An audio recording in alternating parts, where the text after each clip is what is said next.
मैं पूरी हाँ जर्नी हाँ बताता हूँ आपको। आप हाँ। बड़े शॉक्ड हो जाओगे पूरी जर्नी सुन करके कि मैंने आज तक कभी किसी पॉडकास्ट में नहीं बताया, पर मैं आज आपसे शेयर करता हूँ। थोड़ा सा वहाँ पर एक चीज़ सीखी थी लाइफ में कि आपके सामने 250 लोग हो या 2500 या 2.5 लाख या 2.5 करोड़, आपका कॉन्फिडेंस कभी कम नहीं होना चाहिए। आप अभी यूएस में आपके 10 लोगों को इस पॉडकास्ट के बारे में बताएंगे, मुझे पता है। हम्म। आप चुप रह ही नहीं सकते इस पॉडकास्ट के बाद। मैं आपको बताने की गारंटी लेता हूँ मैं आपसे कि आप इस पॉडकास्ट की बात अगर आप आपके 10 लोगों से नहीं बताओ तो, क्योंकि यह बात फैक्ट एंड फिगर की है। आप बात नहीं मानेंगे अंकित सर, ये भगवान गणेश जी का कुछ आशीर्वाद है। 21 अक्टूबर 2021 हाँ। एमबीए चावला कंपनी को हमने प्राइवेट लिमिटेड बनाया। इसके पहले उसका करंट अकाउंट भी नहीं था। तो हम क्या करते हैं, लोग सिर्फ गलती क्या करते हैं पता है? हाँ, एक वो अच्छा बहुत अच्छा टॉपिक निकाला अंकित भाई आपने। मैं इस पे एक अच्छा आंसर दे सकता हूँ आपको। Hi, welcome to the unlocking journeys podcast. इस पॉडकास्ट के थ्रू मैं हर वो आदमी तक पहुंचना चाहता हूं जिनमें कुछ बड़ा करने का पैशन हो, जिनमें वो जुनून हो कुछ बड़ा इम्पैक्ट क्रिएट करने का।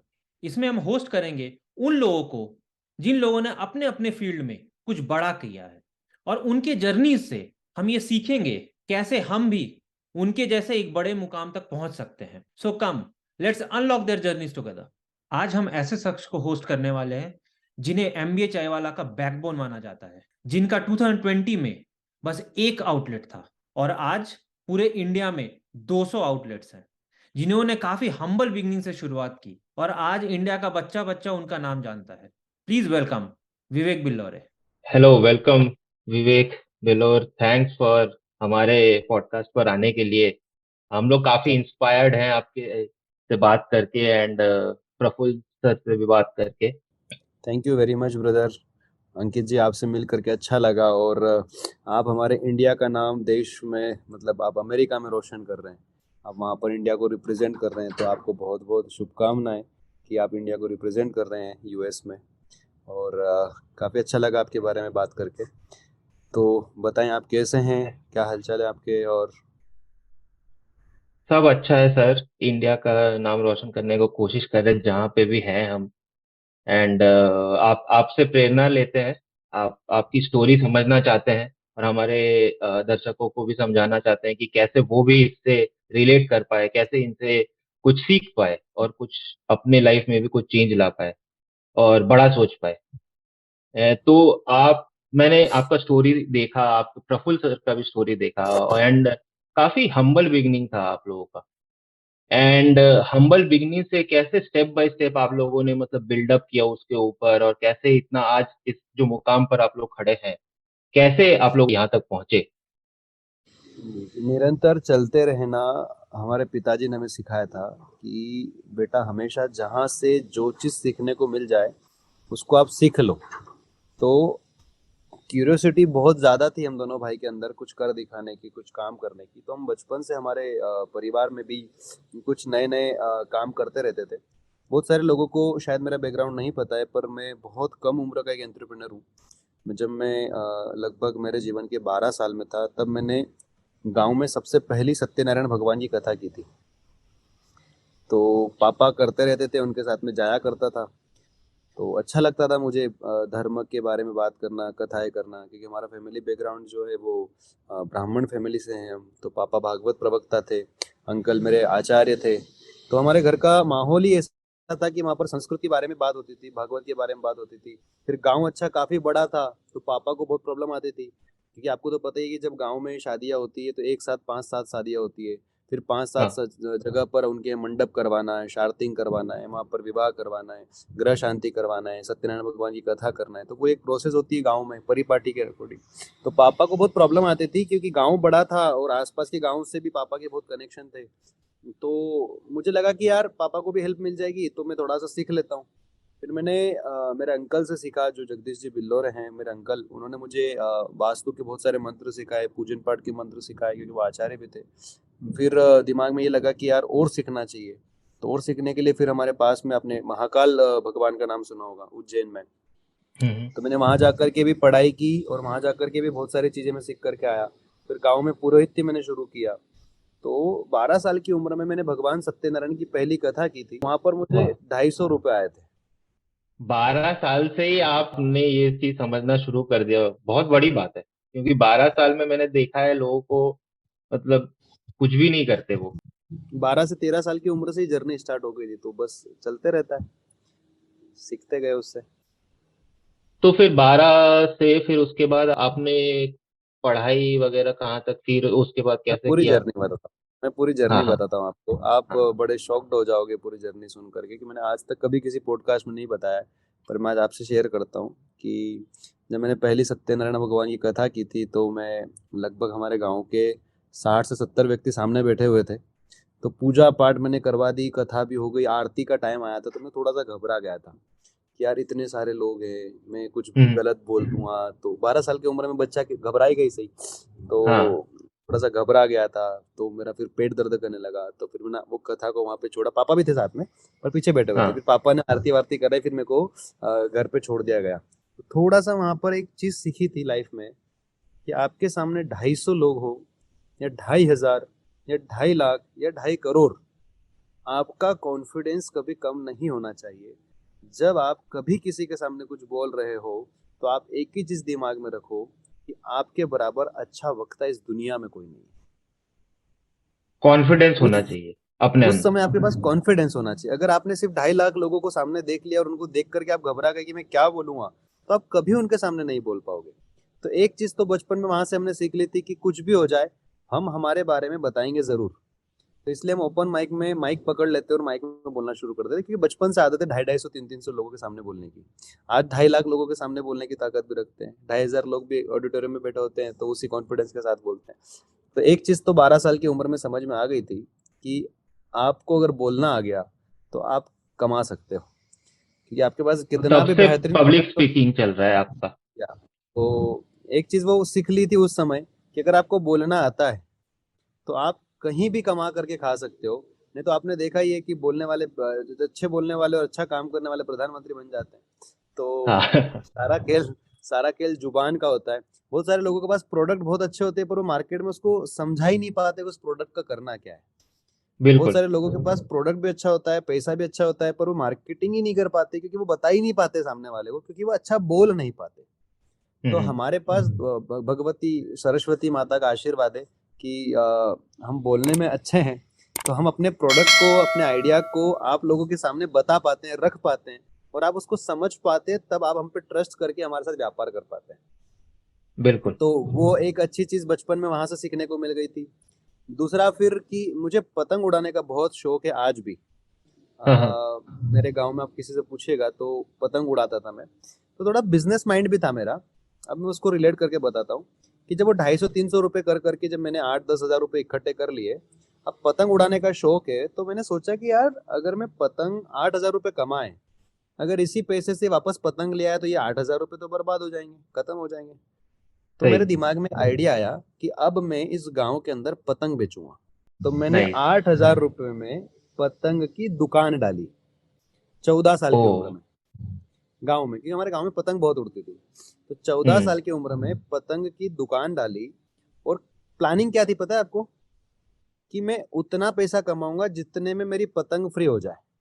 मतलब थोक भाव में पतंग लेकर के आता था, रिटेल भाव में हाँ। बेचता था। 8 हज़ार रुपए जेब में आ गए वापस, और जो बचे हुए पैसे और पतंग बची और धागा बचा है, उससे मैं पतंग उड़ाऊंगा। मतलब ओ, जो 8 हज़ार लगा है, वो वापस रिटर्न जेब में चाहिए। पहले दिन से प्रॉफिटेबल बिजनेस। पहले दिन से प्रॉफिटेबल बिजनेस। क्योंकि बहुत ही मेरे को अच्छा। पता है कि गांव के बच्चों को पतंग उड़ाने के लिए धार जाना पड़ता था, तो वो 100 रुपए का पेट्रोल जला करके 10 रुपए की पतंग तो लाएंगे नहीं। तो मैंने कहा अपन दस हाँ। रुपए की पतंग उनको गांव में डिलीवर कर दो। तो वहां से दूसरी चीज सीखी अंकित भाई, कि आप अगर सामने वाले के पैसे को बचा रहे हो, तो आप व्यापार कर सकते हो। अब यहाँ कैसे पैसा बचाया, ये क्वेश्चन मार्क आता है। तो पैसा ऐसे बचाया, कि अगर सामने वाला व्यक्ति धार जाकर के, मतलब यहाँ से 7 किलोमीटर दूर जाकर के पतंग लेकर के आएगा, तो उसको तो पेट्रोल उतना जल जाएगा। तो वो सर्विस हम्म। मैंने कहाँ दे दी? उनके गांव में दे दी। गांव में दे दी। तो जब सर्विस गांव में दे दी, तो उनके लिए तो फायदा है ना, कि उनको तो गांव में उसी रेट में पतंग मिल गई। और मैंने तो बल्क में आपने सामान कर ली। तो आपने मतलब आपने थोक भाव में काफी ज्यादा पतंग आप धार में जाके लेते थे, और यहाँ पे आके ये लबरावदा काफी ब्रिलियंट लबरावदा गांव आइडिया। में बेचता था। लबरावदा गांव में ब्रिलियंट बेचता आइडिया। था। अब फिर उसमें क्या किया, अब आप उसको जानोगे तो आप और शॉक्ड हो जाओगे कि पतंग उड़ाने के लिए आपको जोत बांधना पड़ता है, धागे से जोतर, जिसको हम गांव में जोत बोलते हैं, जोतर बोलते हैं। आपको समझ में, आप पता है वो पतंग में हाँ आप खेद करो और जोतर बांधो, जोत हाँ बांधो। हाँ। अब गांव के बच्चे को जोत बांधते नहीं आता था, अब वो ओके। पतंग उड़ाएंगे कैसे? तो मैं क्या करता था, बैठे बैठे क्या करूं, तो मैं बैठे बैठे क्या करता था, पतंग में जोत बांधता था। हाँ अब वो धागा मेरे ख्याल से 25-30 पैसे का होगा, 40 पैसे का, हाँ इतना तो हाँ। बाहर फेंक देते हैं। उस पैसे से मैं जोत बांधता था और गांव के बच्चे को दे देता था। पर अब 15 रुपए में चार्ज करता था, 5 रुपए जोत ओ। बांधने के। तो फिर मैंने क्या किया कि यार अब बच्चों को पतंग तो उड़ाना है पर उनको जोत बांधते नहीं आता है, तो वो बच्चे क्या बोलते हैं, भैया 1 रुपए ज्यादा ले लो यार, आप मेरे को जोत वाली पतंग दे दो। तो वो जोत वाली पतंग मैंने बेचना शुरू की। तो वो इतनी अच्छी, क्योंकि पूरे गांव में मैं एकमात्र था जो पतंग बेचता था। और मेरे को उड़ाने का भी बहुत शौक था, तो मुझे पता भी था कि जोत बांधते कैसे हैं। तो वो सारी चीजें दिमाग में थी। पैसा कमाना भी दिमाग में था कि यार अब तो, क्योंकि पैसा मुझे सर बचपन से एक चीज बहुत अच्छी लगती है, फाइनेंस। हाँ फाइनेंस वो वाला नहीं कि अकाउंटिंग फाइनेंस नहीं होता। ये 8,000 लगाया तो मुझे 10,000 चाहिए, ये कैसे आएगा नहीं पता। हाँ मतलब इतना लगाया इतना रिटर्न चाहिए। तो वो बचपन से था। फिर एक और चीज थी कि चलो ये 8,000 रुपये पतंग से तो आ गया, फिर और पुरोहित्य किया और पुरोहित्य किया, फिर गांव में वास्तु करना शुरू की, भागवत करना शुरू किया, गांव में पुराणे करना शुरू की, शादियां करवाना शुरू की। मैंने अनगिनत शादियां करवाई, लगभग 200 से ज्यादा मैंने शादियां करवाई, ये मुझे भी नहीं पता। अभी मैं कल ही मेरे गाँव गया था, मतलब मुझे याद आ रही थी गाँव की, तो मेरे गाँव में बहुत सारे लोग मुझे गुरुदेव बोलते हैं, पंडित जी बोलते हैं, विवेक नहीं बोलते कोई। बोले गुरुदेव आप आइए। तो उन्होंने बोला गुरुदेव आपको पता है कि आपने 2011 में मेरी शादी करवाई थी। तो मैं ओ। शॉक्ड हो गया, यार 2011 में मैंने आपकी शादी करवाई थी? तो बोले मेरे पास एल्बम रखी और फोटोज हैं। मैंने वो एल्बम देखी, मेरा दिमाग खराब हो गया, मैं इतना छोटा था। मैंने उनकी शादी कराई दो, अब सोचो मैं मतलब 2011 में, मतलब मेरा 1997 का बॉर्न है, तो 2011 में मेरी उम्र क्या होगी, 14 साल, 13-14 साल। हाँ। 13-14 साल की उम्र में मैंने उनकी शादी करवाई थी, तो मेरी मेरी एज मतलब हाइट हेल्थ क्या होगी। मैं ये शॉक्ड हो गया विश्वास हो मैंने रहा था फोटो को देख। अपने आप को देख के? विश्वास हो रहा था? हाँ, विश्वास तो हो रहा था कि मैं ही हूँ, क्योंकि मुझे पता ना मैंने बचपन से मेहनत किया। तो वो फोटो देखे मैंने कि यार, मैंने बोला मेहनत तो बहुत की है दोस्त यहाँ तक आने के लिए। फिर वो रियलाइज हुआ कि नहीं, यहाँ तक आना इतना आसान नहीं है। फिर हाँ, पुरोहित्य पूरा गांव में एक अच्छी इज्जत बन गई थी, क्योंकि एक चीज थी अंकित भाई, कि जब पुरोहित्य करने भी जाता था तो सिद्धत के साथ पुरोहित्य करता था। जब पतंग भी बेची तो सिद्धत के साथ बेची, अच्छी बेची, किसी को लूटा नहीं, किसी के साथ फ्रॉड नहीं किया। पूजा करवाने जाता था तो आप हो या अमीर हो या गरीब हो या सक्षम हो या असफल हो, जो भी हो, मंत्र तो वैसे ही पढ़ूंगा जैसे मैं पढ़ता हूँ। कोई शॉर्टकट नहीं, लाइफ में कभी शॉर्टकट नहीं अपनाया। मतलब बहुत सारे लोग होते हैं ऐसा कि इनके यहाँ अच्छी पूजा करवा दी, ताम झाम करवा दिया, वहां पर जल्दी निपटा दी, ऐसा नहीं। आप कोई भी हो, मैं मेरा काम शिद्दत से करूंगा। और दूसरी चीज कि मैंने आज तक पुरोहित्य में कभी किसी से पैसे नहीं मांगे थे, जो इच्छा बस आपकी हो वो दे दो। इसीलिए लोग याद भी मेरे करते हैं। बहुत सारे यजमान ऐसे हैं कि वो मेरे को इस ड्रेस में देखना भी पसंद नहीं करते। बोले गुरुदेव आप हमारे गुरुदेव नहीं हो, आप तो वो धोती कुर्ते वाले हमारे गुरुदेव हो। पर वो इज्जत, वो प्रेम, वो आज भी मुझसे लोग करते हैं जिनके यहाँ मैंने पुरोहित्य किया। तो वो मुझे भी आंसू आते कभी सभी, क्योंकि और फिर सोचता हूँ कभी कि भगवान और कुछ चाहता है, देश और दुनिया में बदलाव लाने की बात शायद चाहता है, कि अगर हमारा कंटेंट लोगों को अच्छा लग रहा है, हमारे थॉट प्रोसेस लोगों को अच्छे लग रहे हैं, हमारे विचार अगर लोगों को अच्छे हो रहे हैं, तो अमेरिका में भी लोगों को फायदा होना चाहिए। सिर्फ हमारे गांव में ना हो, वो पूरे देश में हो, पूरे वर्ल्ड में हो। अच्छे विचारों को हमेशा फैलाना चाहिए, यहाँ तक मेरे पिताजी ने मुझे सिखाया है। जो मुझे दिखा, है ना, और मैं काफी बच्चों से जो मिलता हूँ आज के डेट में, वो लोग कहीं ना कहीं बिजनेस को अर्ली एज में, जैसे आपने अर्ली एज में आपने बोला पतंग का आपने बिजनेस किया, राइट? तो बिजनेस को अच्छे नजरों से नहीं देखते हैं। या फैमिलीज भी मैंने ये देखा है कि उनको लगता है कि नहीं, पूरे पूरे दिन एकेडमिक्स का ही पढ़ाई करो, एंड बाद में जाके जब 20 25 30 साल हो जाएंगे तब आप कहीं जॉब कर लेना, एंड ये। बट आप में वो दिख रहा है मुझे कि बहुत पहले से आप वो बिजनेस माइंडसेट के हैं। ये क्या आपके फैमिली का ये था, या आपको कैसे ये माइंडसेट मिला, और कैसे हम लोग आज के बच्चों में भी वो एक माइंडसेट ला सकते हैं? देखिए क्या होता है, सारी चीज होती है आपके फैमिली के बैकग्राउंड पे। हमारा फैमिली ग्राउंड कोई बिजनेस माइंडसेट वाला नहीं था, हम तो भागवत प्रवक्ता वाला फैमिली बैकग्राउंड था, जो आता था उसी में हम घर चला लेते थे। पर हमारी सोच बड़ी थी पापा की। तो पापा ने अगरबत्ती बेची थी उनके जवानी के टाइम पे। फिर उन्होंने किराने की दुकान चलाई, जिसमें हम बचपन में जब हम छोटे थे, जब वो किराने की दुकान चलाते थे, हम वहाँ बैठते रहते थे। भैया बैठता था, मैं बैठता था, और हमारे घर परिवार में बात होती थी। क्योंकि मैंने एक और चीज़ नोटिस की अंकित भाई, कि जब तक लोगों को ताने नहीं मिलते हैं, जब तक लोगों की बुराई आपके कानों में नहीं आती है, तब तक आपके अंदर वो आग चिंगारी नहीं जलती। तो बहुत सारे लोग, क्योंकि हमारा गांव सक्षम गांव था, तो बहुत सारे लोग जलते भी थे, बहुत सारे हितैषी भी थे। तो कहीं ना कहीं क्यूरियोसिटी थी। और दूसरा एक और चीज़ होती है कि जहां आप सबसे ज़्यादा ज्ञानी हो, वहां आप रह रहे हो, तो भी आप कभी आगे नहीं बढ़ सकते। तो हमारे गांव में सक्षम लोग भी बहुत सारे थे, जिनके पास कार थे, बंगलोज थे, फिर अच्छी ज़्यादा ज़मीन बारी थी। हमारे पास थोड़ी सी कम थी, पर ठीक थी, पर विचार अच्छे बड़े थे हमारे। तो होता है ना कि यार, एक दिन मैं भी कार में घूमूंगा, एक दिन मैं भी अच्छे से घर में रहूंगा, एक दिन मेरा भी अच्छा व्यापार होगा। तो उसके लिए जलते नहीं थे हम। हाँ लोग क्या करते हैं, अपने से बड़े लोगों से जलते हैं, अरे ये तो लूट के कमाते हैं। अभी आधे से ज्यादा 70% लोगों से मैं बात करता हूँ, या आप भी बात करते हो, एक ही बात बोलते हैं, इतना बड़ा है तो लूट के ही बना होगा। अरे भाई, किसने बोला लूट के बना होगा? आप नहीं बन पा रहे हो, इसका मतलब ये थोड़ी ना कि वो लूट के ही बना होगा। हाँ, सही बात कि है। चोरी करके बना होगा, 2 नंबर के धंधे से इतना बड़ा बन सकता है। बहुत सारे लोगों से पूछते हैं ना कि तुम इतने बड़े, अरे वो तो 2 नंबर के धंधे से बना। 2 नंबर का धंधा होता क्या है भाई? मतलब ये गलत गलत विचारधारा भी बन चुकी है कि व्यक्ति अच्छे काम करके कभी बड़ा नहीं बन सकता। ये गलत विचारधारा भी है। देखने का तो लोग नजरिया हमसे ही डरते थे। ऐसा है।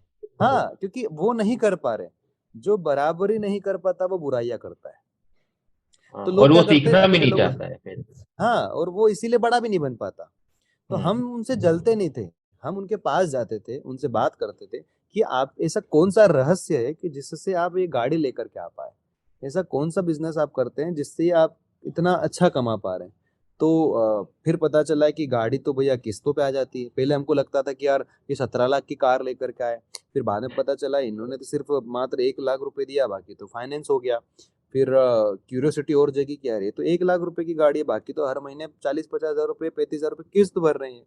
फिर और क्यूरियोसिटी जगी कि यार ये गाड़ी लाए, जिसका फायदा क्या होगा? तो फिर ये पता चला कि टाइम बचता है।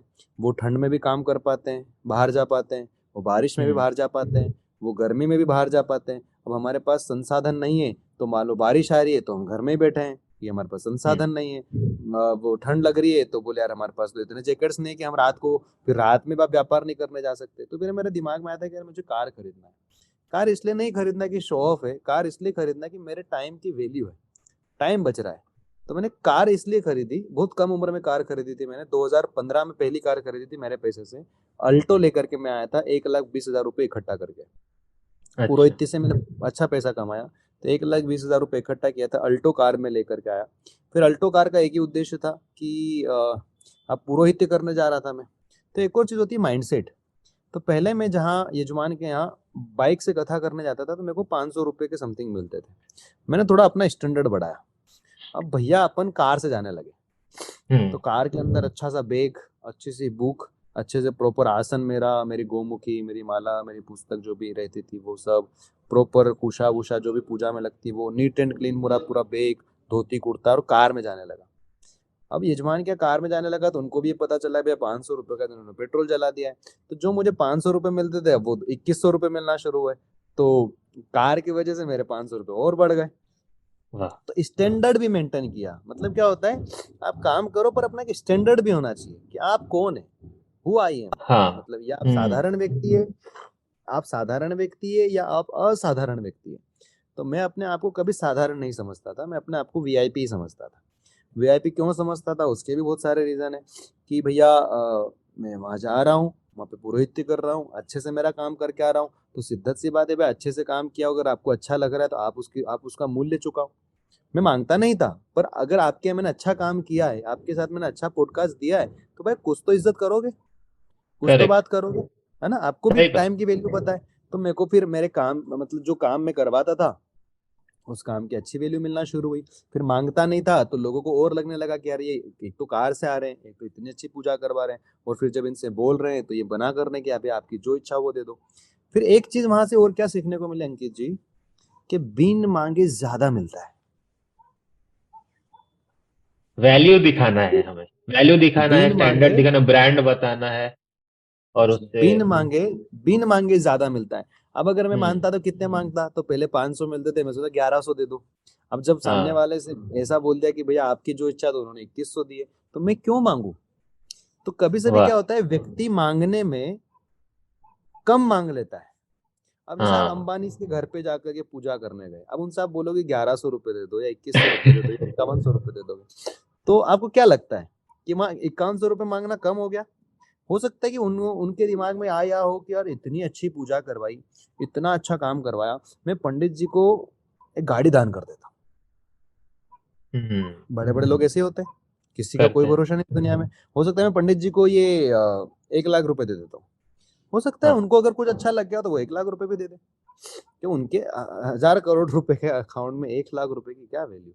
तो बिन सही मांगे बात। बहुत मिलता है, तो मेरी इज्जत बढ़ी। इज्जत कैसे बढ़ी, क्या ये पंडित जी ऐसे ही, एक तो पूजा अच्छी करवाते हैं, स्टैंडर्ड इनका अच्छा है, साफ सुथरे रहते हैं, गंदा इनको पसंद नहीं है, और दूसरा ये मांगते नहीं है, तो एक इज्जत रेपुटेशन बनी कि यार मैं हमारे यहाँ जो आते हैं वो मांगते नहीं है। इज्जत बढ़ी, प्लस फिर जो पैसा मिलता था उसमें पैर पड़े जाते थे। अब इससे अच्छी लक्ष्मी कौन सी होगी जो पैर पड़ करके आपके पास आए। आप पैसा भी दे रहे हो और प्लस हमारे पैर भी पड़ रहे हो, मतलब मेरे पैर नहीं पड़ना, मतलब उस उपाधि के, उस पोजीशन हाँ के, हाँ हाँ। पुरोहित पंडित वाले, तो उस पोजीशन के वो पैर पड़ते थे धोती कुर्ते में, मतलब ब्राह्मण का सम्मान करते थे। तो रेस्पेक्ट वो करते थे, दिमाग में, हाँ। हाँ, तो वो दिमाग में एक रिस्पेक्ट वाली थॉट प्रोसेस हमेशा रही है कि कहीं भी जाओ तो यार रिस्पेक्ट होना जरूरी है। तो इसीलिए हम व्यापार के साथ साथ आध्यात्मिक विचारधाराओं पे काम करते हैं, क्योंकि पैसों से कई गुना ज्यादा आज हिंदुस्तान में एमबीए चावला परिवार और बिल्लोरे ब्रदर्स को लोग सम्मान की नजर से देखते हैं, वो हमारे लिए बड़े गौरव की बात है। बिल्कुल। एक मैं रोकना चाहूंगा यहाँ पे, कुछ कुछ लेसन्स मिला जो मुझे, मैं चाहता हूँ कि हमारे ग्राहकों को भी समझ में आए। कि एक तो आपने जैसे कार बोला, काफी अर्ली एज में, राइट। मैंने काफी लोगों को देखा है, वो कुछ जिसमें उनको वैल्यू दिखता है कि जितना वो खर्चा करे उसके ऊपर काफी ज्यादा वैल्यू मिले, उनसे भी वो पीछे हट जाते हैं। ये देखते कि कुछ शो ऑफ तो नहीं लगेगा। बट हम्म। आपने जैसे कार लिया उतने अर्ली एज में, और ये से आपने देखा वैल्यू क्या मिल रहा है उससे। टाइम। तो ये मैंने एक दो बड़ी। चीज हाँ। मैंने दो चीज देखी कि यार मैं अभी जैसे पहले क्या होता था, गांव से बाहर मैंने 50-50 किलोमीटर दूर तक पुरोहित्य करने जाता था। तो फिर मैं कार आ गई तो रात की शादियां भी मैंने हाँ करना शुरू कर दी ना, कि चलो रात की शादी तो हमारे यहाँ मैं करवाने आ जाऊंगा, क्योंकि मुझे कार चलाते आती है, मेरे पास कार है। बिजनेस भी तो बढ़ मैं गया। रात की, तो वहां पर मेरे बिजनेस जो है डबल, मतलब बिजनेस तो नहीं कह सकते, उस समय का पुरोहित्य मेरा बढ़ गया। हाँ। तो हम्म। उसमें भी और फिर क्या, ठंड से बच गया, गर्मी से बच गया। तो प्लस साथ में आप ये भी देखो कि आप जो पैसा कमा रहे हो, क्या वो आपके शरीर को कष्ट दे करके तो नहीं आ रहा है। तो भैया मैं हाँ कमा रहा हूँ, मेरी मतलब उस समय भी मैं अपने आप को सफल इसलिए मानता था कि यार जो मैंने कमाया ना, आज मैंने शिद्दत से इसको जिया भी है। मतलब सिर्फ पैसे को तिजोरी में भर करके रखना हमको आज भी पसंद नहीं है, कि हम्म। पैसा आया तिजोरियां भर दी अकाउंट्स फुल हो गए, नहीं भाई नहीं। आज जीना है जिंदगी को। बिल्कुल। मैं ठंड से जा रहा हूँ, 100 रुपए की शान पट्टी के कारण मैं कार नहीं निकाल के वो बाइक निकाल रहा हूँ, मुझे पसंद नहीं था। मैं हाँ कार हाँ। से ही जाऊंगा, भले ही मेरे पास वापस पेट्रोल के अलावा कुछ पैसा ना बचे चलेगा, पर मैं अपने शरीर को भी कष्ट देना नहीं चाहता वहां पे। शरीर को कष्ट देना चाहिए, पर अगर आपके पास संसाधन है तो फिर क्या जरूरत देने की। बिल्कुल। वो फिर संसाधन बिल्कुल ये। किस काम का, जो आप, मैं आप कार लेकर के आया तो वो संसाधन किस काम का, कि आप बारिश में फिर आप बाइक से जाओ पेट्रोल बचाने के चक्कर में, या फिर आप उसको बेच दो वापस। बिल्कुल सही बात है। तो टाइम भी बचता है सर संसाधन से, है ना। तो एक सही बात। दिमाग में वो थी। फिर दूसरा ये था कि पुरोहित्य के बाद आप, शायद मैं अगर बिजनेसेस गिनाना चाहूंगा आपको तो आप बोलोगे कि यार विवेक भाई क्या क्या बिजनेस किया आपने। अब पतंग हो गई, पतंग के हाँ। बाद दिमाग में आया कि अब पूजन सामग्री बेचना है। पूजन सामग्री क्यों बेचना है, तो उसका भी एक रीजन था भाई अंकित भाई, कि जो मेरे यजमान बने थे 52 गांव के आसपास के, अब वहां पर हाँ वास्तु पूजा होती है, शादियां होती है, फिर हवन वगैरह होते हैं, कथा वगैरह होती है। तो लगभग लगभग 10,000 वास्तु पूजा में, लगभग लगभग 20,000 रुपए का सामान एक वास्तु पूजा में जाता है। ठीक है। तो अब मेरे बिल्कुल। दिमाग में क्या आया कि यार मेरे यजमानों को मैंने लिस्ट बना करके दिया, तो वो 10 जगह दौड़ रहे हैं पूजा सामग्री खरीदने के लिए। उनको कोई हाँ अच्छी सामग्री नहीं मिल रही है, और लोग पूजा सामग्री के अंदर लकड़ी का बुरादा मिला रहे हैं, मिलावट बहुत कर रहे हैं। तो फिर मेरे दिमाग में आया कि नहीं यार, अपन एक काम करते हैं, पूजन पूजन सामग्री की दुकान डालते हैं। तो दिमाग में आया, तो रिद्धि देव, आपने शायद देखा होगा कि सोशल मीडिया पे रिद्धि देव में प्रमोट करते रहता हूँ। तो हाँ रिद्धि देव के नाम से मैंने पूजन सामग्री की दुकान डाली, तो जिसमें मैंने एक चीज दिमाग में रखी कि किसी भी यजमान को परेशानी ना हो सामान ढूंढने जाने में। तो मैंने एक छत के नीचे हवन की लकड़ी से लेकर के हवन के कंडे, गोमूत्र, हवन सामग्री, हवन कुंड, कंकु, चावल, अबीर, गुलाल, मेहंदी, सिंदूर, सब ब्राह्मणों के धोती कुर्ता, मूर्ति, सारी चीजें एक छत के नीचे अवेलेबल करवा दी। उस वाह सामग्री को लेने के लिए यजमान को कम से कम 3 दिन का टाइम लगता है मार्केट में ढूंढने में। और वो सामग्री ऐसी होती है कि मैं अगर अभी आपको बताऊं कि बताओ अगर कहाँ मिलेगी, तो आप पहली बात पूछोगे अगर होता क्या है। तो आपको उसको ढूंढने जाने के लिए कम से कम 3 दिन की रिसर्च चाहिए कि हम्म ये होती क्या है। संविधा मैंने अगर आपको बोल दिया, तो आप बोलोगे यार संविधा क्या होती है, संविधा कहाँ मिलेगी। तो यजमान परेशान हो रहे थे, और फिर 10 जगह अलग अलग दौड़ करके जाना है, तो ये टाइम किसी के पास नहीं था। मैंने क्या करा, सारी सामग्री का नॉलेज मुझे था, मैंने एक छत के नीचे रिद्धिदेव नाम से पूजन सामग्री का दुकान डाला। तो वहां पर क्या हो गया, यजमानों का क्या फायदा है कि यार एक छत के नीचे सब मिल गया, और प्लस अच्छा मिल गया। तो हमारे हाँ गुरुदेव है संजय जी शर्मा, मतलब मेरे पूजन सामग्री में उन्होंने मेरी बहुत हेल्प की। तो उन्होंने टैगलाइन लिखी थी हमारे व्यापार के लिए, वो टैगलाइन मैं आपको सुनाऊंगा, आपको बड़ी अच्छी लगेगी। सस्ता नहीं शुद्ध है, मिलावटों से मुक्त है, पूजन का हर सामान यहाँ भाव भक्ति से युक्त है। तो सस्ता नहीं, शुद्ध सामान है। तो वो टैगलाइन लोगों को अच्छी लगने लगी। तो अब मैंने ये देखा कि यार क्योंकि मेरे जितने यजमान थे वो सब मेरे यहाँ से सामान जाने लगा। अब इसमें दो चीज हो गई, बैकवर्ड इंटीग्रेशन अगर आप देखोगे इसका, तो पुरोहित्य भी मैं कर रहा हूँ, प्लस सामान भी मैं बेच रहा हूँ। तो पहले जो दक्षिणा आती थी वही आती थी, अब पूजन सामग्री पे जो प्रॉफिट आ रहा है वो भी आ रहा है। समझ पा रहे हैं आप? मुझे काफी अच्छा लग रहा है कैसे आप डॉट्स को कनेक्ट कर रहे हो।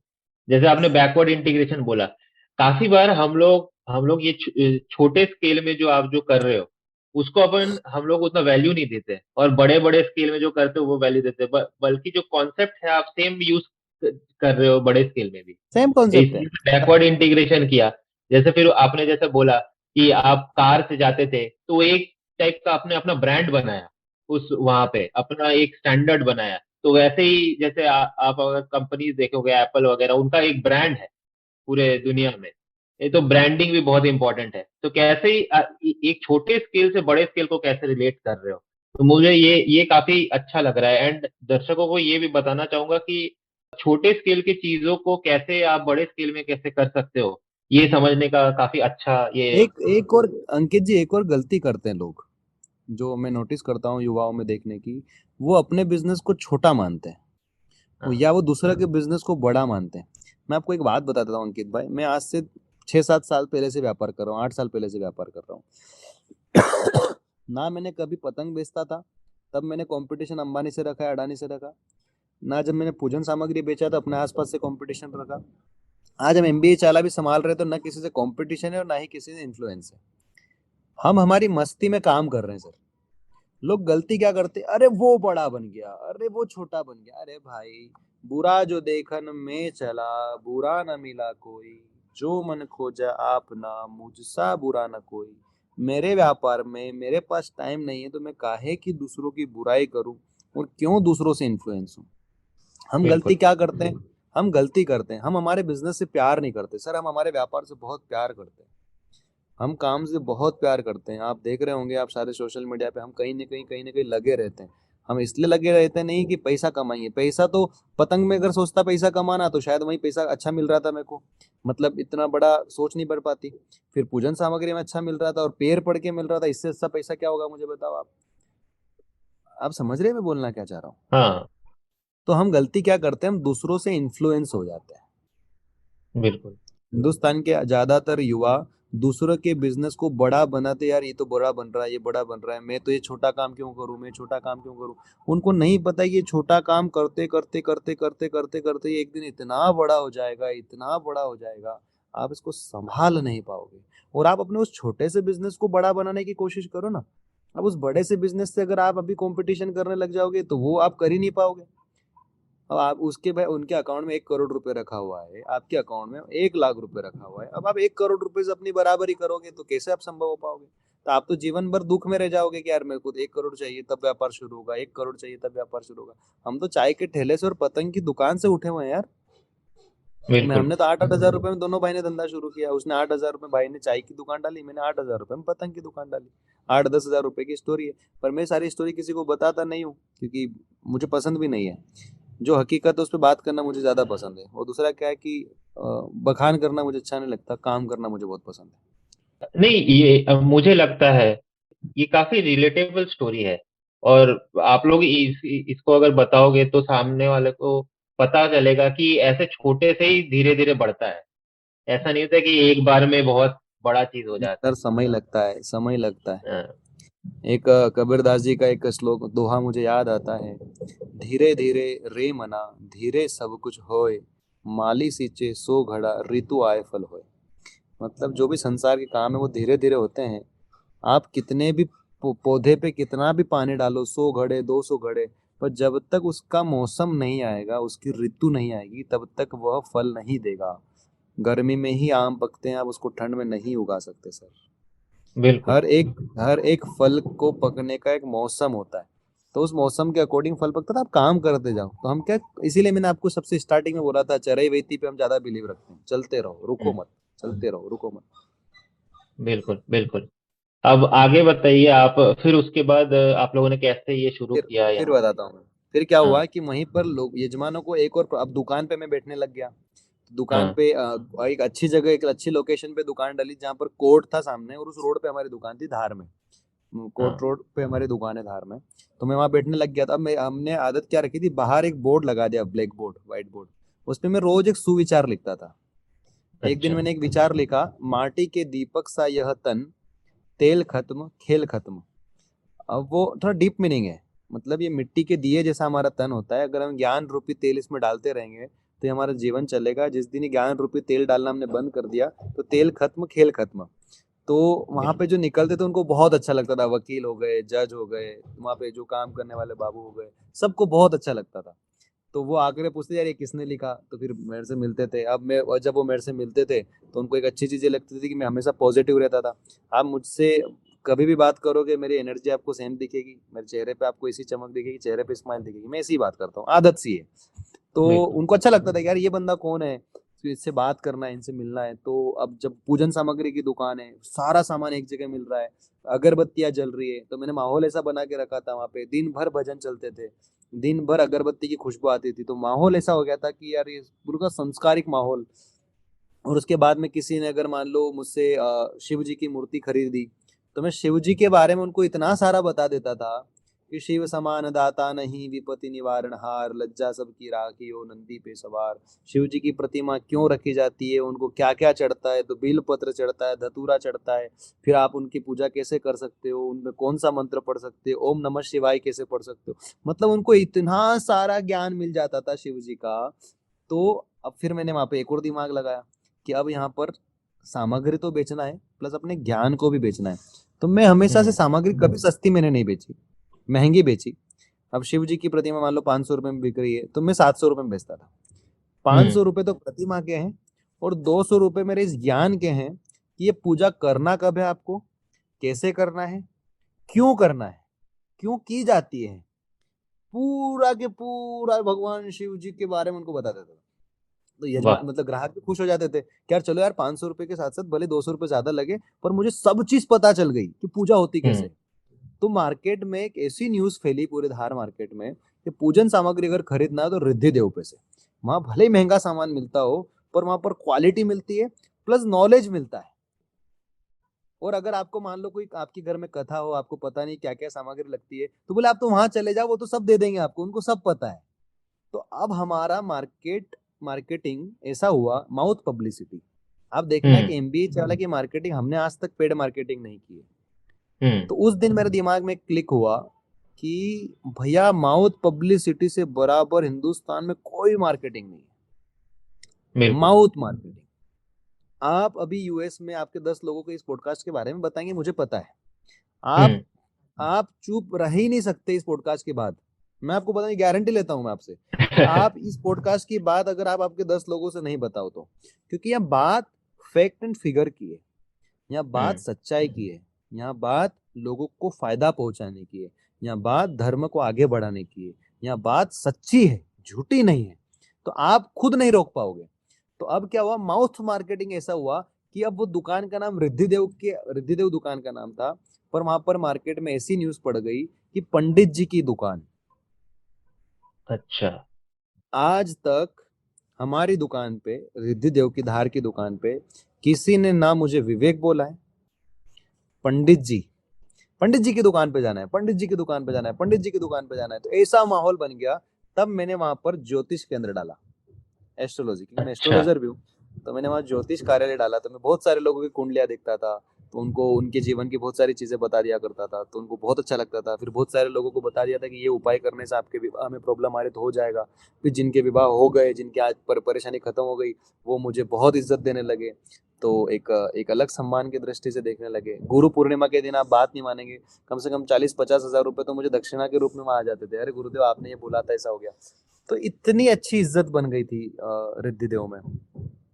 वो चल रहा था, पर क्यूरियोसिटी और भी थी, कुछ करने की, कुछ कर दिखाने की, सीखने की प्रवृत्ति। बिजनेस माइंडसेट था ही सही, प्लस आध्यात्मिक माइंडसेट भी था। फिर मैंने एक चीज नोटिस की कि यार अब फिर मैन्युफैक्चरिंग यूनिट पे चले गया मैं। अब फिर बैकवर्ड इंटीग्रेशन में आपको बताता हूँ अंकित जी, आप शॉक्ड हो जाओगे। मैं एक कंपनी की अगरबत्ती खरीद के बेचता था, तो मुझे 40 रुपए में मिलती थी और मैं 60 रुपए में बेचता था। अच्छा। तो रिटेल प्राइस 60 रुपए था। मैंने दिमाग लगाया कि जो अगरबत्ती वाले ने मुझे 40 में दी, ये कितना कमाता होगा। मैंने रिसर्च करी। मैं अहमदाबाद गया कार उठा करके, लगभग 17 साल की उम्र में। जब हम्म। आस पास पिताजी भी जाने नहीं देते सर, पता है आपको। मैं झूठ बोल करके गया, गाड़ी उठाई, अहमदाबाद पहुंच गया, नरोड़ा। तो वहाँ पे निशान करके एक अगरबत्ती की कंपनी है, मैं उनके फाउंडर थे भगत काका, उनसे मिला। मैंने पूरा घोल के पी गया कि अगरबत्ती की कॉस्टिंग कितनी आ गई अगर अपन बनाए। अब बात नहीं मानोगे, 26-27 रुपए में मुझे वो प्रोडक्ट रेडी हो गया। अच्छा। अब जो 40 में खरीदता था, 60 में बेचता था, अब वो मेरे को रेडी हो गया 27-28 रुपए में। तो मेरा 13 रुपए हम्म। कॉस्टिंग वहां कम हुआ। मैंने अगरबत्ती मैन्युफैक्चरिंग का प्लांट डाल दिया। ओ। अब जब अगरबत्ती बहुत। मैन्युफैक्चरिंग का प्लांट डाला, तो कॉस्टिंग कम हुई, रिटेल प्राइस बढ़ा, तो प्रॉफिट बढ़ गया। तो यहाँ से एक चीज समझ में आती है, एक चीज दुनिया को सीखना चाहिए कि प्रोडक्ट को कितनी कॉस्ट कटिंग आप कर सकते हो, उस पर भी ध्यान होना चाहिए। महंगा बेचने पे ध्यान नहीं होना चाहिए, उसको सस्ता करने पे ध्यान होना चाहिए। फिर जो मैं 60 में बेचता था, वो लोगों को प्रोडक्ट में 55 रुपए में देने लग गया। तो कस्टमर का भी फायदा हो गया, 5 रुपए कम में मिल रहा है उनको बाजार से। बिल्कुल। और मेरा फायदा हो गया कि मैंने 12 रुपए कॉस्टिंग कम की है, तो मेरा 6 रुपए का प्रॉफिट, 7 रुपए का जो भी कैलकुलेशन निकालो, 7-8 रुपए का प्रॉफिट तो फिर भी हो रहा है। तो एक वो बैकवर्ड इंटीग्रेशन फिर हमने किया। फिर हाँ। गोडाउन पे इतना माल हो गया, इतना गोडाउन स्टॉक हो गया कि अगर मैं दूसरी दुकान डालूं तो हाँ। डल जाए, इतना माल आ गया। फिर पापा और हम दोनों एक दिन बैठे, मैंने, पापा यार आप भी दुकान पे बैठते हो, मैं भी दुकान पे बैठता हूँ, और प्लस पुरोहित भी साथ में करते हैं, यहाँ पर इतने सारे अपने यहाँ काम करने वाले लोग भी हैं, क्यों ना मैं एक और दुकान डाल ले। तो आप बात नहीं मानेंगे, 31 जनवरी 2016 को मैंने पहली दुकान डाली थी धार में। 26 अक्टूबर 2017, हम्म। उसी पीरियड में 1 साल और 7 महीने ऊपर, हम्म। 26 26 अक्टूबर 2017 को मैंने दूसरी दुकान डाली। और वो डाला फिर पूजन सामग्री का मॉल, इसके अच्छा। फोटोज हैं मेरे पास। तो वो दुकान वाह। डाली। फिर 2017 में दूसरी हुई, फिर इतना सामान वो स्टॉक हो गया कि फिर 2018 में तीसरी दुकान डाली मैंने सागौर में। तो 3 दुकान रिद्धिदेव की हो गई। उस समय मुझे बारकोड का और इनका नॉलेज नहीं था, नहीं तो अभी तक वो दुकानें और बड़ी बन सकती थी। फिर एमबीए चाय वाला बहुत फेमस हो गया, प्रफुल्ल भाई ने बहुत मेहनत की एमबीए चाय वाला को बनाने में। तो हम दोनों भाई ने, जब पीथमपुर की ब्रांच की ओपनिंग थी, तो प्रफुल्ल भाई उस समय एमबीए चला स्टार्ट हो चुका था हमारा। तो भैया हम्म। अहमदाबाद से आया ओपनिंग में।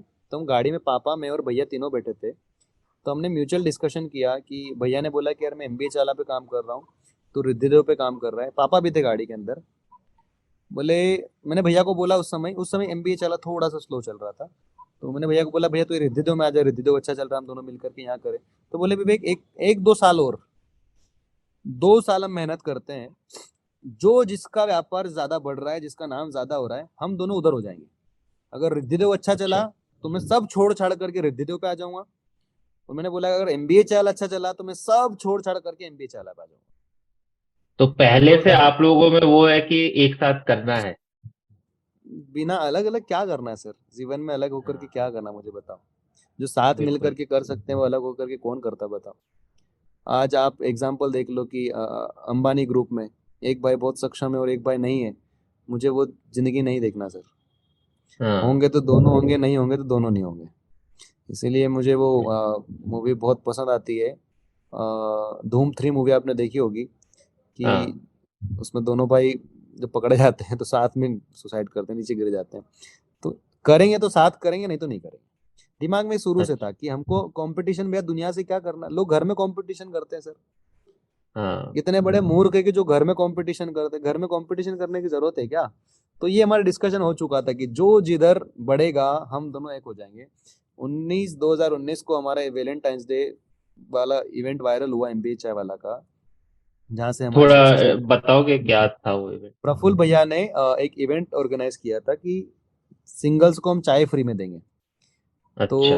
वो इतना वायरल हो गया कि सोशल मीडिया में, इंडिया टीवी ने, आज तक ने उसको कवरेज लिया, लाखों लोगों ने उसको शेयर किया, तो वो अच्छा वायरल हो गया।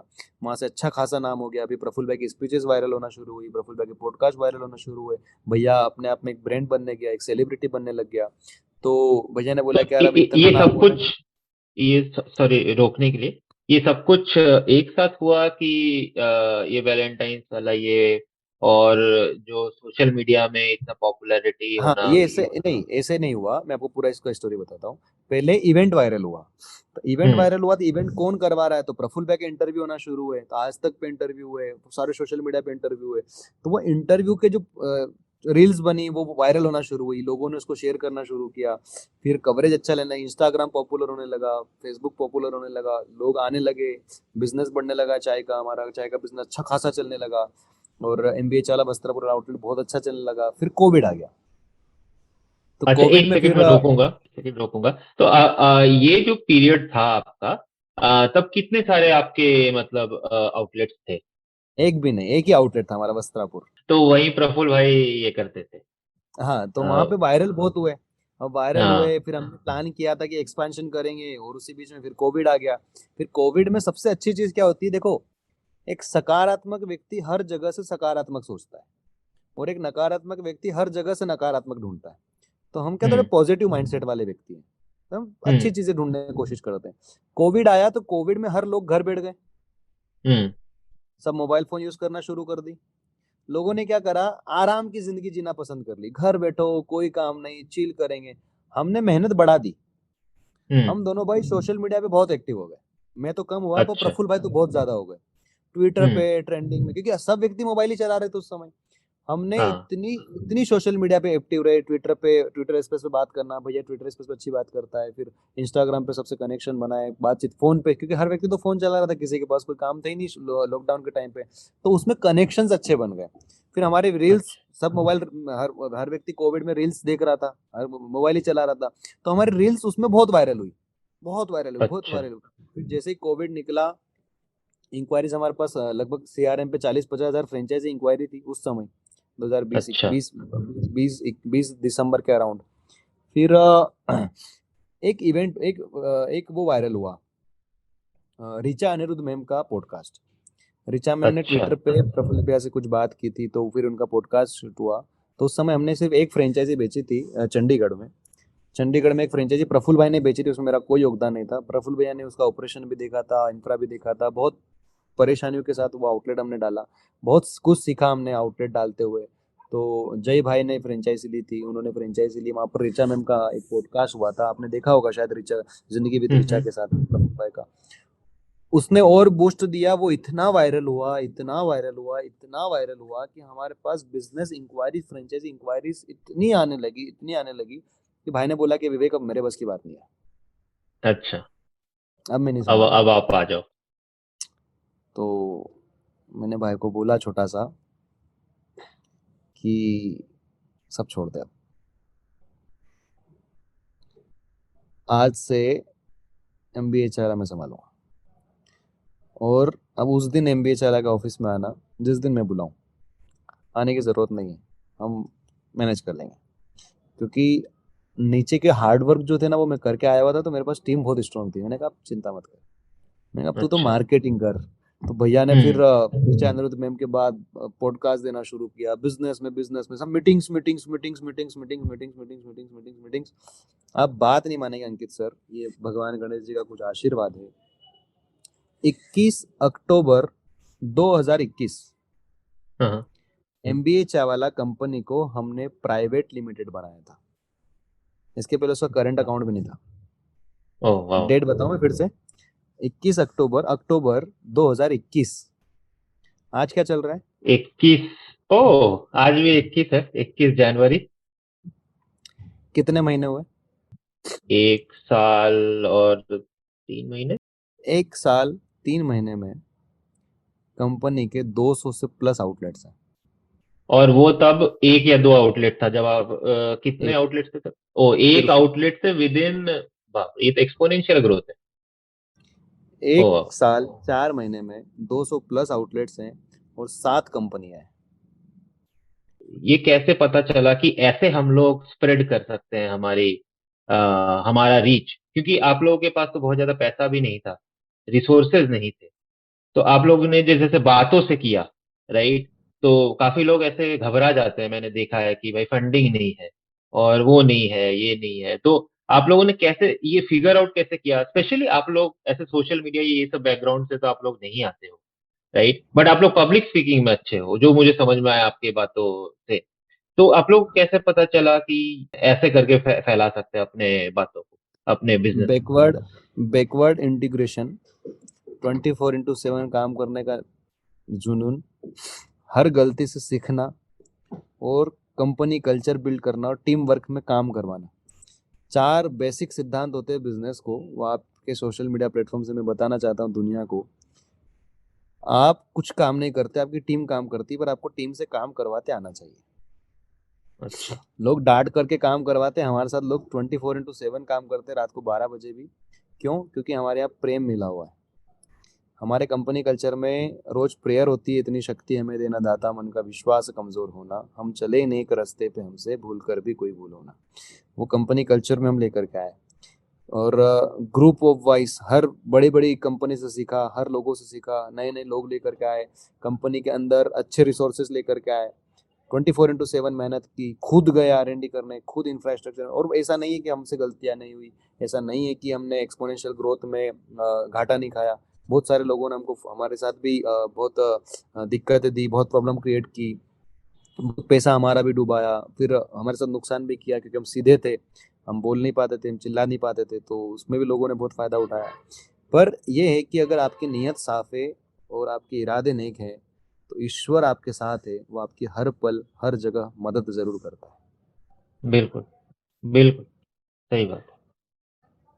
तो आप लोगों ने काफी इसमें मेहनत वगैरह करके इसको जैसे ग्रो किया। आज आई थिंक आप लोगों का 200 प्लस आउटलेट्स हो रहा है। तो इसमें जैसे मुझे जो समझ में आता है, प्रफुल्ल से बात करके भी या आपसे बात कर भी, आप लोगों ने काफी एक्सप्लोर भी किया है, जो मुझे समझ में आया कि इंडिया, और प्रफुल्ल भाई तो अब वर्ल्ड भी एक्सप्लोर कर रहे हैं। तो आप लोग को क्यों वो इम्पोर्टेंट लगता है? कैसे आप इससे लर्न करते हो? क्या प्रोसेस रहता है? क्या सोचते हो इसमें? क्यों ये जरूरत है? देखिए, आप लोगों के विचारों को पढ़ना सीखो। दुनिया रहती कैसे, दुनिया सोचती क्या है, दुनिया चल कहाँ रही है, दुनिया में हो क्या रहा है, कौन किसको लूट रहा है, कौन किसके साथ फायदा कर रहा है, अंबानी अंबानी क्यों बना, अडानी अडानी क्यों बना, बाकी ये फेल क्यों हो गए, तो उसके नेगेटिव क्या क्या थे वो फेल होने के, उसके पॉजिटिव क्या क्या थे आगे बढ़ने के। तो हम क्या करते हैं, लोग सिर्फ गलती क्या करते हैं पता है? हाँ, एक वो अच्छा, बहुत अच्छा टॉपिक निकाला अंकित भाई आपने। मैं इस पे एक अच्छा आंसर दे सकता हूँ आपको। वो आंसर ये है कि लोग सिर्फ सक्सेस लोगों के जर्नी को देख करके सक्सेस होना चाहते हैं। हमारे इसमें तो कुछ उल्टा है। हम फेलियर लोगों की जिंदगी को देख करके फेल कैसे नहीं होना वो भी सीखते हैं। बिल्कुल। सक्सेस लोगों से सीखते जरूर हैं, पर फेल नहीं होना वहां पर भी सीखते हैं। तो बड़ी बड़ी कंपनियां फेल क्यों हुई, उसका क्या रीजन था? सक्सेस क्यों हुई, उसका क्या रीजन था? सक्सेस हुई तो मेरे पापा ने एक बहुत अच्छी चीज सिखाई थी, जो मैं आप सभी को बताना चाहता हूँ। कि अगर आपको नेता बनना है, राजनीति करना है, नेता बनना है, तो आप जीते हुए विधायक के पास जाकर के बैठोगे तो आपको कुछ नहीं सिखाएगा, वो घमंड में रहेगा, अहंकार में रहेगा। और हारे हाँ हुए व्यक्ति को अपना दुख दर्द सुनाना है। हारे हुए व्यक्ति के पास तो बिल्कुल। टाइम ही टाइम है अपने दुख दर्द सुनाने का, बातें बताने हाँ का। वो आपको बताएगा कि हारते कैसे नहीं है। तो आप जीते हुए व्यक्ति से ये पूछो कि जीता कैसे, और हारे हुए व्यक्ति से ये पूछो कि हारा कैसे। आपके पास आंसर आ जाएगा कि आपको करना क्या है। तो हम सक्सेसफुल लोगों को भी पढ़ते हैं और अनसक्सेसफुल लोगों को भी पढ़ते हैं। जो बहुत ज्यादा बढ़ गए उनसे सीखते हैं, उनसे मोटिवेट भी होते हैं, उनसे सीखते भी, उनसे इंस्पायर भी होते हैं। प्लस जो अनसक्सेसफुल हो गए या जो अपने बिजनेस को आगे नहीं बढ़ा पाए, अनसक्सेसफुल मतलब बिजनेस को आगे नहीं बढ़ा पाए, उनसे भी सीखते हैं कि क्यों नहीं बढ़ा पाए। तो आपके हम्म अंदर ये होना चाहिए कि आप अपने आप से बात करो कि आप जो कर रहे हो उसमें क्या क्या फायदा हो सकते हैं, क्या क्या नुकसान हो सकते हैं। आप कितना बड़ा कर सकते हैं, कितना छोटा कर सकते हैं, कहाँ घाटा कहाँ सकते हैं, कहाँ फायदा होगा आपको। और मैं हमेशा अपने कोर्ट में बोलता हूँ, शायद आपने सुना हो या ना सुना हो, कि युद्ध भूमि में लड़ने से पहले मनोभूमि में लड़ना पड़ता है। तो हम सारे डिसीजन तब लेते हैं जब हम हमारे दिमाग से क्लियर हो जाते हैं कि हाँ अब यही करना है। तो हम ब्रेनस्टॉर्मिंग बहुत करते हैं, बहुत बातें करते हैं, बहुत लोगों से मिलते हैं, उनको अपना आइडिया बताते हैं। लोग कहते हैं आइडिया चोरी हो सकता है। आइडिया अगर चोरी हो जाए तो वो आपका आइडिया ही नहीं है सर। लोग बिल्कुल कहते हैं कि मैं मेरा आइडिया क्यों बताऊं किसी को, वो आइडिया चोरी हो सकता है। अगर वो आइडिया चोरी हो सकता है तो वो आपका आइडिया है ही नहीं। और अगर आपको ये डर लगता है कि आपका आइडिया चोरी हो सकता है, तो आप कभी उस आइडिया पे आगे नहीं बढ़ सकते, क्योंकि आपके अंदर आत्मविश्वास की कमी है, आपके अंदर कॉन्फिडेंस बिल्कुल की कमी है। हाँ हम नहीं कर सकते, तो यहाँ पे नेगेटिव आ बिल्कुल जाता है। ये थॉट प्रोसेस है थोड़ा सा हमारा। सही बात है। एंड आप लोग कन्वेंशनल जो एजुकेशन सिस्टम है हमारा, उसके थोड़े अलग रास्ते से आए हो आप लोग। तो आप लोग ऐसे लर्निंग का जो सिस्टम है अपने दिमाग में कैसे बनाया है? मतलब क्या क्या यूज करते हो आप लोग लर्निंग का देखिए सर, सिस्टम? सीखने के लिए जरूरी नहीं कि आप टीचर से सीखो, सीखने के लिए जरूरी हम्म नहीं कि आप सीखना हर जगह से हो सकता है। मैं तो पशु पक्षी से भी सीखता हूँ। मैं एक श्लोक से बहुत इंस्पायर हूँ, शुकवद भाषणम कुर्यात बकवद ध्यानम आचरेत, अजवर्चनम कुर्यात गज स्नानम आचरेत। आप एक तोते से सीख सकते हो कि अच्छा बोलते कैसे हैं। आप बगुले से सीख सकते हो कि अच्छा ध्यान कैसे रखते हैं। आप बकरी से सीखते हो कि भोजन कैसे चबा चबा करके खाना चाहिए। आप हाथी से सीख सकते हो कि नहाना कैसे चाहिए। काक चेष्टावको ध्यानम स्वान निद्रा तथैव च अल्पहारी गृहत्यागी विद्यार्थी पंचलक्षणम। विद्यार्थी जीवन के 5 लक्षण चाणक्य सूत्र में बताए गए हैं कि कौवे जैसी चेष्टा आपकी होना चाहिए किसी भी काम को करने के लिए, मिल बांट के खाने के लिए। बकवद ध्यान आचरे, तो बगुले जैसा ध्यान होना चाहिए आप जो भी काम कर रहे हो। स्वान जैसी मतलब कुत्ते जैसी नींद होना चाहिए, मतलब आपका दिमाग नहीं सोना चाहिए, रात भर दिन भर आपको दिमाग चलते रहना चाहिए। जो व्यक्ति ज्यादा सोचता है उसकी नींद कम हो जाती है। तो हम्म श्वान मतलब कुत्ता जिस तरह सोता है कि जरा सी आहट पे उड़ जाता है, वैसे आपकी नींद होना चाहिए। श्वान निद्रा तथैव च अल्पहारी, कम खाना चाहिए। कम खाने से आपको नींद कम आती है, आलसी कम आती है, और एनर्जी बरकरार रहती है। और गृह त्यागी, घर पर बैठ करके आप $1 बिलियन कंपनी बनाने की प्लानिंग कर रहे हो तो भूल जाओ। आपको दुनिया की सैर करना पड़ेगी, दुनिया में घूमना पड़ेगा, घर को छोड़ना पड़ेगा। तो ये सारे रूल हम दोनों भाई अपनाते हैं, इसीलिए हम पूरे भारत में और विदेशों में घूमते भी रहते हैं और सीखते रहते हैं। वाह वाह, काफी कुछ सीखने को मिला। एंड आप लोग का विजन क्या है अब जैसे आप लोग काफी सक्सेसफुल हो इंडिया के अंदर, आप लोग का अब आप लोग क्या सोच रहे हो? क्या जैसे आप लोग 1 से 100 तो चले गए, अब 1 से 1000 या 10,000 कैसे करोगे चीजों देखिए को? हमारा एक उद्देश्य है, पाक उद्देश्य है कि एमबीए चालक के साथ साथ 7 वर्टिकल ब्रांड्स हैं। हमारा कॉफ़ी ब्रांड अभी हमने लॉन्च किया है। अभी हम एडटेक इंडस्ट्री के अंदर भी आ चुके हैं, एजुकेशन सिस्टम के अंदर, जहाँ पर हमारे 2 कंपनी है, कॉन्करवेल और यंगो बेटर, जो कि अपने स्तर पे बच्चों को रोबोटिक्स पढ़ाना भी सिखा रहे हैं। हम स्किल बेस्ड कोर्सेज लेकर के हम इंडिया के अंदर आ रहे हैं। फिर इसके अलावा हमारे ग्रोथ बिजनेस ग्रोथ करके कंपनी है, बहुत सारे मैंने फाउंडर से मैं मिलता हूँ, तो वो अपने बिजनेस को बढ़ा नहीं पा रहे। उनके पास मतलब थोड़ा टीम कम है, हमारे पास टीम बहुत ज़्यादा है, 150 से 200 लोगों का परिवार है जो ऑफिस में हेडक्वार्टर में बैठता है। तो उन लोगों को हम बुला करके उनके बिजनेस को ग्रो करने में उनकी हेल्प करते हैं। फिर जो व्यक्ति के पास आइडिया अच्छा है, उनको फंडिंग नहीं मिलती तो हम उनको फंडिंग प्रोवाइड करते हैं। फिर अभी हमारा रिद्धि देव जो मैंने आपको बोला था कि वो मेरा कोर बिजनेस है, मतलब कोर है मेरा। तो अभी मैं रिद्धि देव का एक पूजन सामग्री का लगभग लगभग बहुत बड़ा शॉपिंग मॉल पूजन सामग्री का अभी तक हिंदुस्तान में कहीं नहीं है, वैसा मैं डाल रहा हूँ। आप ऑनलाइन अपनी कुंडली निकाल सकते हो, आप डेट ऑफ बर्थ और टाइम डालोगे, आपकी कुंडली आपको मेल पे आ जाएगी।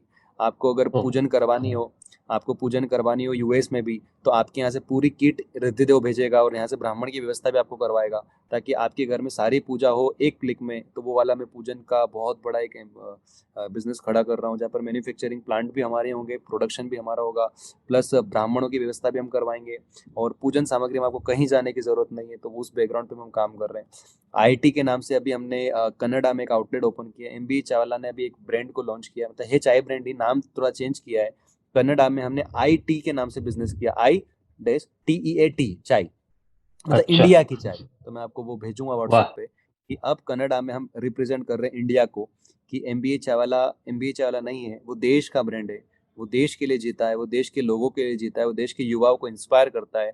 तो आई से बहुत सारे मीनिंग होते हैं, इंडिया की चाय, इंस्पिरेशन वाली चाय, आप बहुत सारे उसके मीनिंग निकाल सकते हो। तो IT के नाम से हमने अपने चाय पत्ती को भी लॉन्च किया है, कि जो हमारी चाय पत्ती अभी हम FMCG सेक्टर में सप्लाई चेन बना रहे हैं, जो पूरे भारत में हमारी चाय पत्ती हर डीमार्ट में, हर बड़े बड़े शॉपिंग मॉल्स में मिलेगी। तो सप्लाई चेन हमारा बहुत बड़ा बन रहा है। प्लस अभी हमने हाल ही में हाईवे मॉडल्स जो होते हैं, हाईवे पे जितने रेस्टोरेंट्स होते हैं, वो अपना बिजनेस नहीं कर पाते हैं, उन्होंने अपना पैसा बहुत लगाया होता है, उनके पास ऑपरेशंस की कमी होती है, मार्केटिंग की कमी होती है, वहाँ पर उनको इंफ्रास्ट्रक्चर के बारे में पता नहीं होता है, तो बिजनेस नहीं कर पाते हैं। हम अभी एक इतने बड़े प्लेटफॉर्म पे काम कर रहे हैं कि जितने हाईवे के आउटलेट्स हैं, जो आउटलेट्स नहीं चला पा रहे हैं, हम उन आउटलेट्स वालों को बोलते हैं कि आप MBA वाला के साथ जुड़ो, हम आपको जो जो बताते जाएं आप उसमें चेंजेस करो। जैसे रितेश अग्रवाल जी ने ओयो में किया था कि आपका होटल नहीं चल पा रहा है, आप हमारी मोबाइल एप्लीकेशन जुड़ जाओ, हम आपके होटल पे इंफ्रा का काम करवाते हैं, उसको थोड़ा व्यवस्थित करते हैं, आपका होटल चलने लगेगा, आपको बिजनेस मिलेगा। MBA चाला सेम प्लेटफॉर्म पे भी एक नई चीज़ कर रहा है कि आपके ऑपरेशंस को हम सुधारते हैं, आपका मेनू हम सुधारते हैं, आपकी फूड कॉस्टिंग हम सुधारते हैं, वहाँ पर ऑपरेशन कैसे होगा वो हम आपको बताते हैं, आपके वहाँ पर मार्केटिंग कैसे हो सकती है वो हम आपको बताते हैं।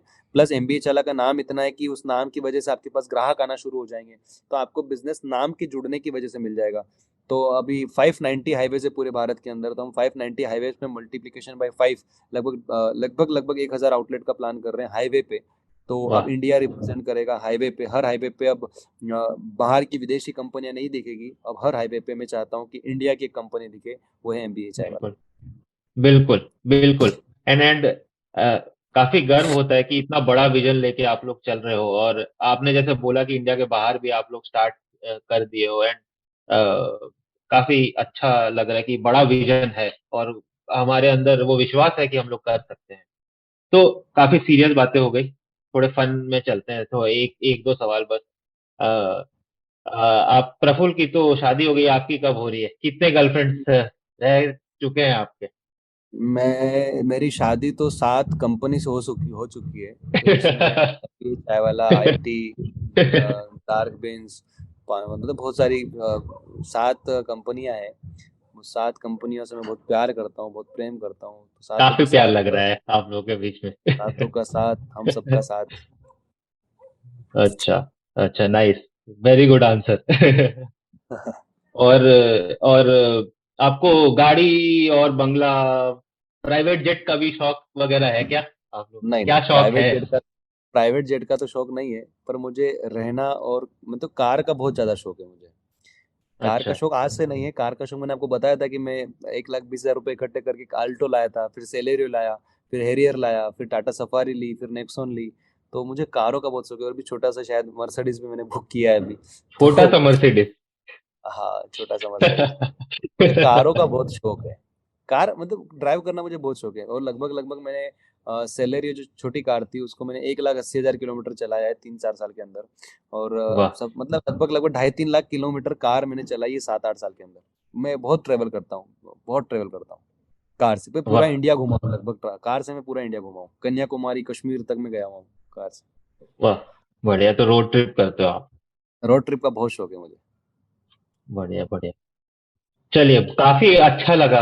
आपने काफी काफी डिटेल में आपने बात किया। मैंने भी आपका काफी पॉडकास्ट सुना है, इतने डिटेल में मुझे लाइक, मैं काफी सौभाग्य महसूस करता हूँ कि आपने काफी डिटेल में ये किया। And thanks a lot. So I hope आपको इनको सुन के मजा आया, एंड मोर इम्पोर्टेंटली इनके जर्नी से आपको कुछ सीखने को मिला होगा. My team puts a lot of effort in getting such kind of content to you. So if you like this, please like, subscribe, and comment at least one thing that you learned from this.